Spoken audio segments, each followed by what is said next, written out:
तो कालिदास प्राचीन भारत में संस्कृत भाषा के उच्च कोटि के कवि और नाटककार थे। आधुनिक विद्वानों ने तो उन्हें राष्ट्रीय कवि तक का स्थान दिया है। दोस्तों, महाकवि कालिदास के नाम का शाब्दिक अर्थ है काली का सेवक, और वो काली माँ के अनन्य भक्त भी थे। दोस्तों, वर्तमान समय में लगभग 40 ऐसी रचनाएं हैं जिन्हें कालिदास के नाम से जोड़ा जाता है, लेकिन दोस्तों इनमें से केवल 7 ही निर्विवाद रूप से महाकवि कालिदास द्वारा रचित मानी जाती है। इन 7 में से 3 नाटक, 2 महाकाव्य और 2 खंड काव्य हैं। बात करने वाले हैं कालिदास के बारे में, बतला रहे हैं आपको महाकवि कालिदास के जीवन से जुड़ी कुछ ऐसी बातों को जिनके बारे में शायद आप लोग नहीं जानते होंगे। तो चलिए फिर शुरू करते हैं इस वीडियो को। दोस्तों, पहले बात करते हैं कालिदास किस काल में पैदा हुए थे। दोस्तों, हमारे पास इस बात का कोई स्पष्ट प्रमाण नहीं है कि कालिदास प्राचीन भारत के किस समय में पैदा हुए थे। विभिन्न इतिहासकारों के इस बारे में अलग अलग मत हैं, लेकिन 2 मत काफी लोकप्रिय हैं। पहला मत पहली सदी ईसा पूर्व का है, जबकि दूसरा 4वीं सदी ईसा पूर्व का। दोस्तों, पहली सदी ईसा पूर्व यानी कि आज से 2100 साल पहले के मत के अनुसार कालिदास उज्जैन के विख्यात राजा विक्रमादित्य के समकालीन थे और उनके राज दरबार में कवि के पद पर नियुक्त थे। महाकवि कालिदास को महाराज विक्रमादित्य के 9 रत्नों में से एक थे। और दोस्तों, 4वीं सदी ईस्वी के मत के अनुसार कालिदास भारत का स्वर्ण युग कहे जाने वाले गुप्त काल में गुप्त सम्राट चंद्रगुप्त द्वितीय और उनके उत्तराधिकारी कुमार गुप्त के समकालीन थे। कई प्रमुख इतिहासकार इसी मत को ज्यादा महत्व देते हैं। अब बात करते हैं दोस्तों कालिदास के जन्म स्थान के बारे में। दोस्तों, महाकवि कालिदास के जन्म काल की तरह उनके जन्म स्थान के बारे में भी विवाद है। उन्होंने अपने खंड काव्य मेघदूत में मध्य प्रदेश के उज्जैन का काफी महत्ता से वर्णन किया है, जिसकी वजह से कई इतिहासकार उन्हें उज्जैन का निवासी मानते हैं। कुछ साहित्यकारों ने यह सिद्ध करने का प्रयास किया है दोस्तों कि कालिदास का जन्म कविल्ठा गाँव में हुआ था, जो आज के उत्तराखंड राज्य के रुद्रप्रयाग जिले में स्थित है। कविल्ठा गाँव में सरकार द्वारा कालिदास की एक प्रतिमा स्थापित की गई है और एक सभागार का निर्माण भी करवाया गया है। इस सभागार में हर वर्ष जून के महीने में 3 दिनों का एक साप्ताहिक गोष्ठी का आयोजन होता है, जिसमें भाग लेने देश के कोने कोने से विद्वान आते हैं। और दोस्तों, अब बात करते हैं कालिदास की जीवन की वह घटना कि कैसे कालिदास पत्नी के धिक्कारने के कारण मूर्ख से विद्वान बने थे।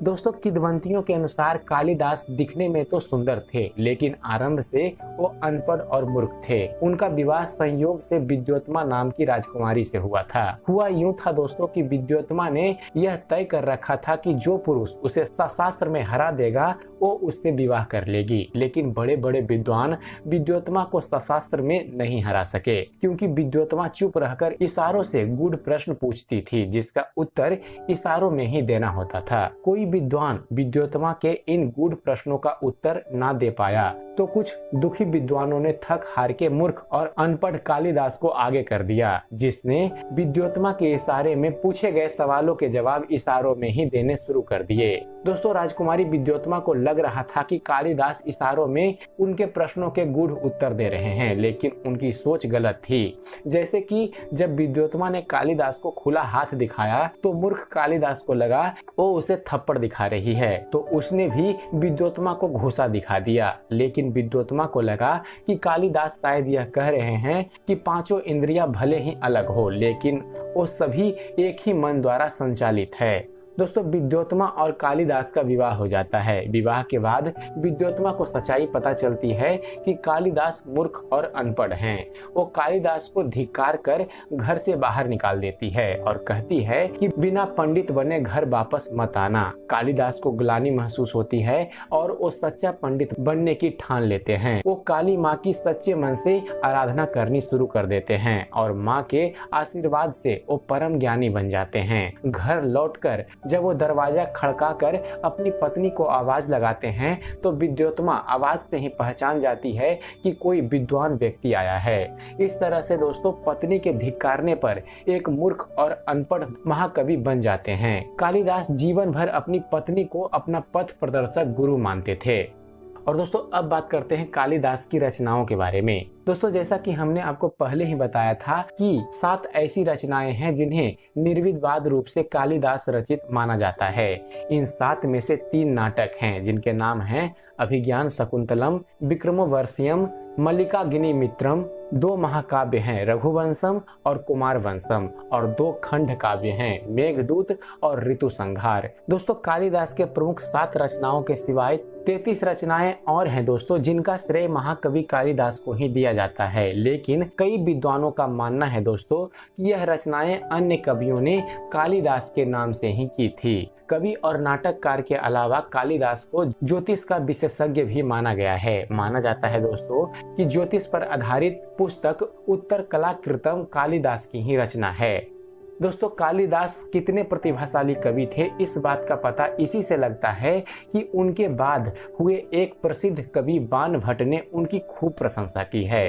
यहाँ तक कि दक्षिण के शक्तिशाली चालुक्य सम्राट पुलकेशिन द्वितीय ने 634 ईस्वी के एक शिलालेख में कालिदास को महान कवि का दर्जा दिया है।